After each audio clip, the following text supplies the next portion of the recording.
നമസ്കാരം. എൻ്റെ ഒരു പേഴ്സണൽ കാര്യം പറയാൻ വേണ്ടിയിട്ടാണ് ഞാൻ ഈ വീഡിയോയിൽ ഇന്ന് വന്നിട്ടുള്ളത്. ആദ്യമേ പറയട്ടെ, എല്ലാവരും എന്നെ സപ്പോർട്ട് ചെയ്യേണ്ട ഒരു വിഷയം തന്നെയാണ് ഇത്. എൻ്റെ വീഡിയോ കാണുന്ന എല്ലാവർക്കും അറിയാം, ഒരു സ്ത്രീയെ സഹായിക്കാൻ പോയതിന് ശേഷം ഞാൻ എത്രത്തോളം മാനസിക സമ്മർദ്ദത്തിലാണ് പോകുന്നത് എന്നുള്ളത്. സഹായിക്കാൻ പോയതിൻ്റെ പേരിൽ കേൾക്കേണ്ട പഴികൾ ആയിട്ട് വേറെ ഒന്നുമില്ല. എല്ലാ രീതിയിലുമുള്ള പഴികളും ഞാൻ കേട്ട് കഴിഞ്ഞിരിക്കുന്നു. അന്ന് ഫോൺ വിളിച്ച് ജസ്ന സംസാരിച്ചപ്പോൾ തന്നെ ഫസ്റ്റ് ഇങ്ങോട്ടാണ് അഗ്രസീവായിട്ട് ജസ്ന സലീം തുടങ്ങിയത്.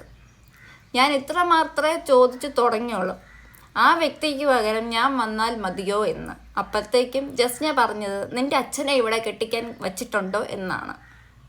അതും എത്ര മ്ലേച്ഛമായ രീതിയിലാണ് സംസാരിച്ചിരുന്നിട്ടുള്ളത്.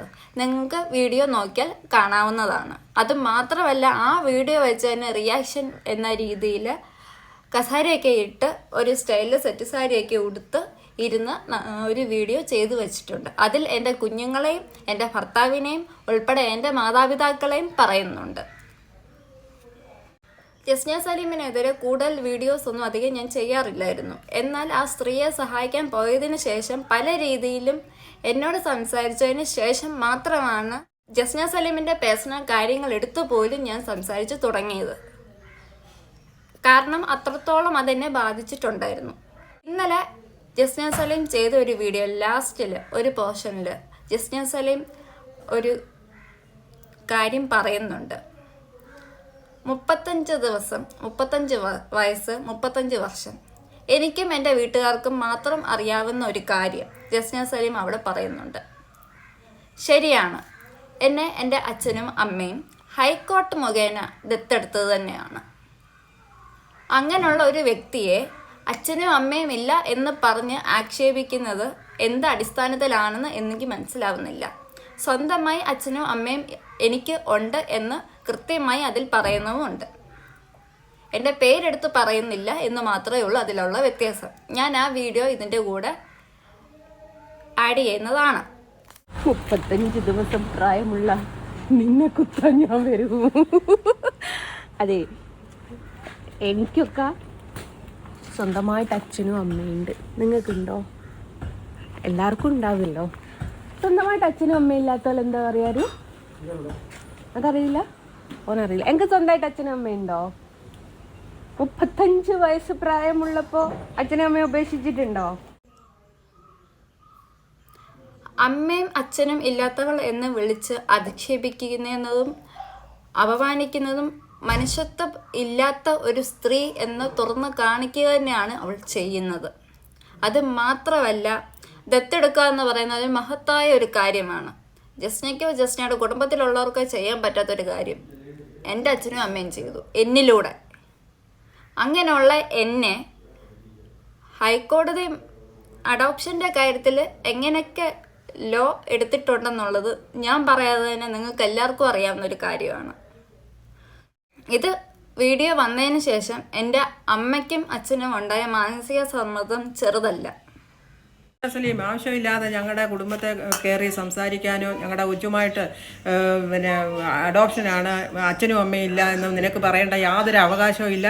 നിനക്ക് ഇതിനകത്ത് ഇടപെടേണ്ട യാതൊരു കാര്യമുള്ളതല്ല, കേട്ടല്ലോ. നീ ഇതിനകത്ത് സംസാരിക്കേണ്ട യാതൊരു ആവശ്യമുള്ള കാര്യമല്ല. നീ നിൻ്റെ കുടുംബത്തെ കാര്യങ്ങൾ നോക്കാം. ഞങ്ങളുടെ കുടുംബത്തെ ഞങ്ങളാണ് നോക്കുന്നത്. ഈ കൊച്ചിനെ ഞങ്ങളാണ് കൊണ്ടുവന്നത്, കേട്ടോ. നീയല്ല. അവർക്ക് അമ്മയും അച്ഛനും എല്ലാവരും ഉണ്ട്. നീ എന്തോ കണ്ടോണ്ടാ നീ കിടന്ന് കളിക്കുന്നത്? നീ നെടുക്കുന്ന കാലും പൊക്കി നടക്കുന്ന പോലൊന്നും ഈ കൊച്ചു നടക്കുന്നില്ല, കേട്ടല്ലോ. ഈ വായി വരുന്ന ഓരോന്ന് സംസാരിച്ചോണ്ടുണ്ടല്ലോ, അവർക്ക് ആരും ഇല്ല എന്നുള്ള സംസാരം നിർത്തിക്കണം, കേട്ടല്ലോ. ഇതിൻ്റെ അപ്പുറത്ത് പോകാൻ ഞങ്ങൾക്കറിയാം. നീ ഒരു ഹൈക്കോടതി മുഖാന്തരം ഞങ്ങൾ ലീഗലായിട്ട് എടുത്തോണ്ട് വന്നൊരു കുഞ്ഞാ, അല്ല വഴി കിടന്ന് എടുത്തോണ്ട് വന്നൊന്നുമല്ല, കേട്ടോടി. ജസ്ന സലീം, കുറച്ചാളായാലും ഈ പരിപാടി തുടങ്ങിയിട്ടെ. എന്തോ ഇത്? എന്നാ ഉദ്ദേശം എന്താ? ഇത് ആരാന്നറിയാമേ? നീ കുറേ ഒത്തിരി പറയുന്നുണ്ട്, കേട്ടോ. ഞാൻ കേൾക്കുന്നുണ്ട്, കാണുന്നുണ്ട്, കേട്ടോ. മേലാൽ ഈ പരിപാടിക്ക് ഇനി തിരിഞ്ഞേക്കല്ല, കേട്ടോ. ഇവിടെ മിണ്ടായിരിക്കുന്നതേ ഉള്ളൂ.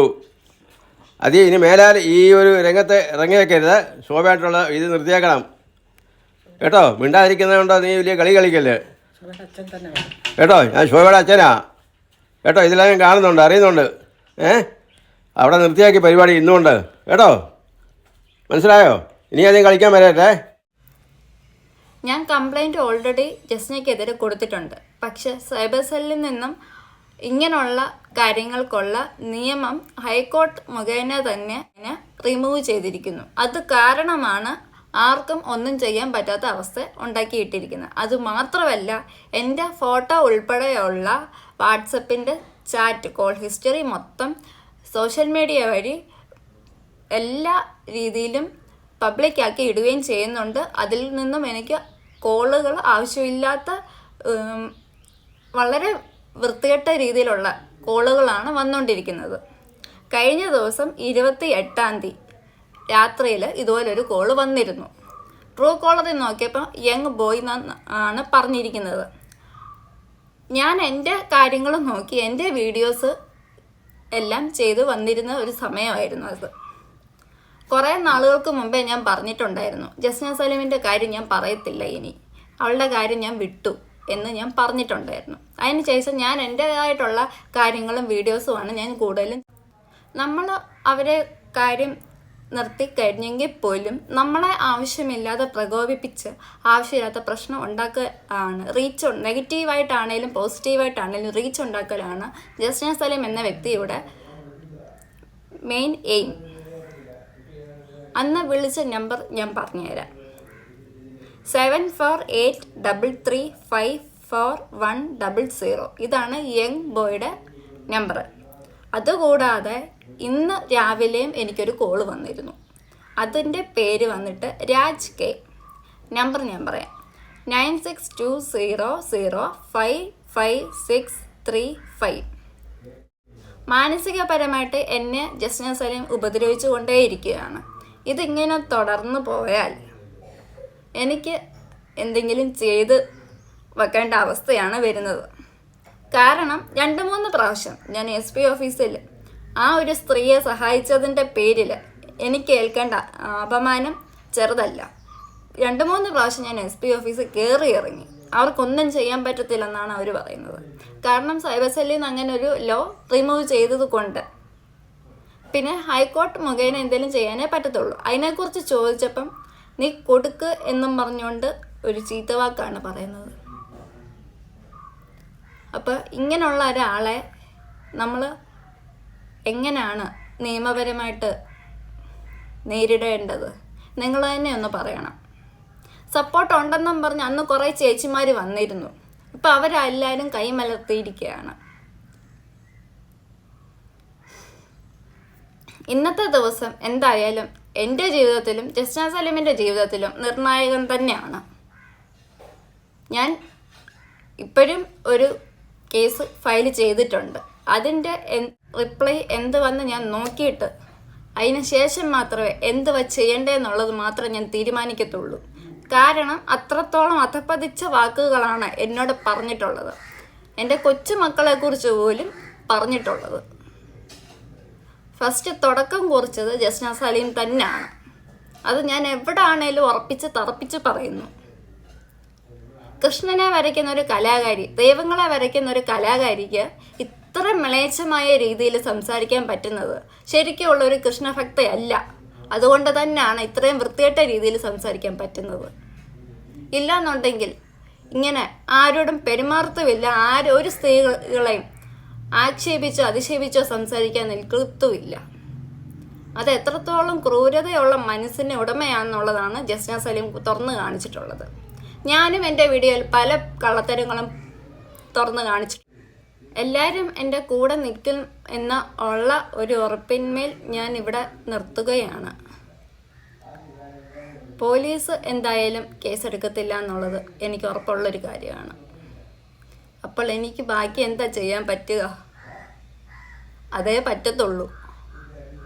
അതിന് കാരണക്കാരി ജസ്ന സലീമും അരുൺ ബഷീറും. ഇതെൻ്റെ അവസാനത്തെ ഒരു മൊഴിയായിട്ട് എല്ലാവരും എടുക്കണം എന്ന് അപേക്ഷിക്കുന്നു.